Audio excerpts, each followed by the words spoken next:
Hi అండి. అందరికీ happy friendship day.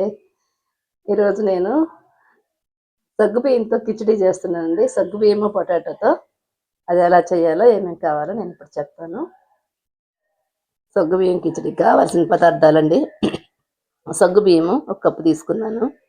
Potato 1, onion 1, chillies 4, కరివేపాకు, కొంచెం జీడిపప్పు అండి. లెమన్ ఒక హాఫ్ పడుతుందండి లెమను. మామూలుగా ఆవాలు, జీలకర్ర, ఇవి వేరుశనగపప్పు వేయించుకున్నానండి. వేయించుకొని ఒక 2 ఎండుమిర్చి వేసేసాను. Oil, salt. కావాల్సిన పదార్థాలు ఇవి. ఎలా చేయాలో నేను చెప్తాను. ఇది ఉపవాసం ఉన్నప్పుడు, మామూలుగా మనకి ఏదన్నా వెరైటీగా తినాలనిపించినప్పుడు చేసుకుంటే చాలా ఆకలి ఎక్కువసేపు ఆపుంచుతుంది. వెయిట్ లాస్ అవ్వాలనుకునే కూడా చేసుకోవచ్చండి. మనకి తింటే ఆకలి అయ్యేది వెంటనే. ఇదిగోండి, మొక్కుడు పెట్టాను, వేడెక్కింది. ఆయిల్ వేసాను. మనం ఫస్ట్ జీడిపప్పు వేపి పక్కన తీసుకుందామండి. కొంచెం కరకరలాడుతూ ఉంటే బాగుంటాయి.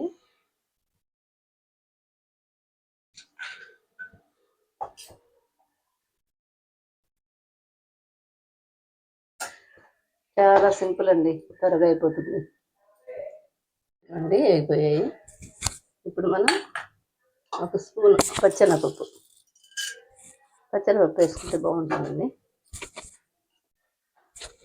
కొంచెం 1 అర స్పూన్ ఆవాలు, చిన్న స్పూన్ అండి ఇది. 1 అర స్పూన్ జీలకర్ర.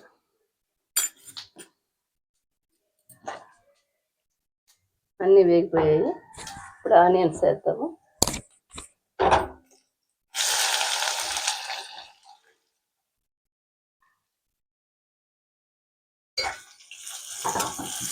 కొంచెం పసుపు వేద్దామండి, వైట్గా ఉండకుండా కలరు. కొంచెం పసుపు.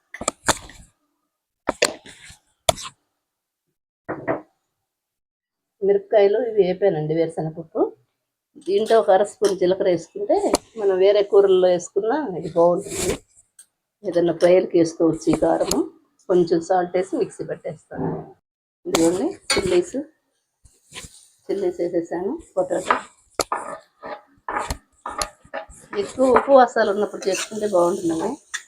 ఈరోజు నేను తినాలనిపించి చేస్తున్నాను.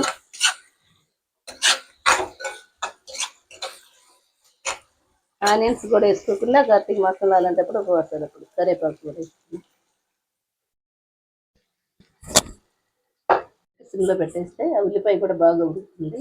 పొటాటో, ఉల్లిపాయ అండి, జీలకర్ర, ఎండుమిరపకాయలు, వేరుశనగపప్పు వేయించినవి.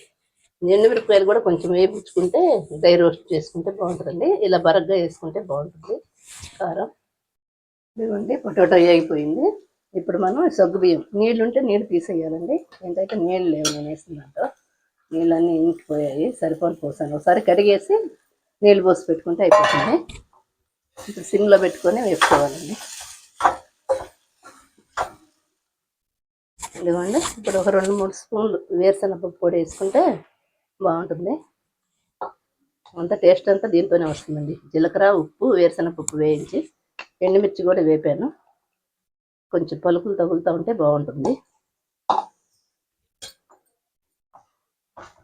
ఎక్కువసేపు ఉడక అవసరం లేదండి, ఇది కొంచెం వేగితే చాలు. ఇలా పొడి పొడిగా వస్తుంది, మనం ఆ పొడి వేసాం కాబట్టి. నిమ్మరసం పిండుకుంటే చాలా టేస్ట్ ఉంటుందండి. సగ్గుబియ్యం కూడా బాగా నానుంటాయి కదా, ఎక్కువసేపు ఉడకాల్సిన పని లేదు. ఒక 2 మినిట్స్ 3 మినిట్స్లో ఉడికితే సరిపోద్ది. ఎక్కువసేపు ఉడికాయి అనుకోండి మళ్ళీ బంక వస్తాయి. నీళ్ళు లేకుండా ఉంటే పొడిగానే ఉంటాయి అండి. ఇదిగోండి, పొడి పొడిగా వచ్చింది కదా, ఇలా ఉంటుంది.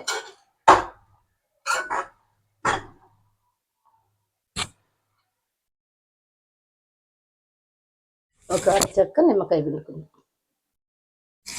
కొంచెం పులుపు. స్టవ్ ఆపేసానండి. ఇప్పుడు మనం ఇందాక చేసుకున్నాం కదా జీడిపప్పు, నేనైతే జీడిపప్పులో అయినా వేరుశనగపప్పు అయినా పక్కన పెట్టుకుంటానండి, కరకరలాడుతూ ఉంటాయని లాస్ట్లో వేస్తాను. ఇదిగోండి, టేస్టీ సగ్గుబియ్యం కిచిడి రెడీ అయిపోయింది. చాలా బాగుంటుందండి టేస్ట్. మీరు ట్రై చేయండి, చాలా ఎమ్మీగా ఉంటుంది. మీకు ఉపవాసాలు అయి ఉన్నప్పుడైతే ఉల్లిపాయ కూడా తీసేసి వట్టి పొటాటోతో చేసుకోవచ్చు. మీకు నచ్చితే లైక్ చేయండి, షేర్ చేయండి, ఇంట్లో ట్రై చేయండి, సబ్స్క్రైబ్ చేయండి. బాయ్ అండి.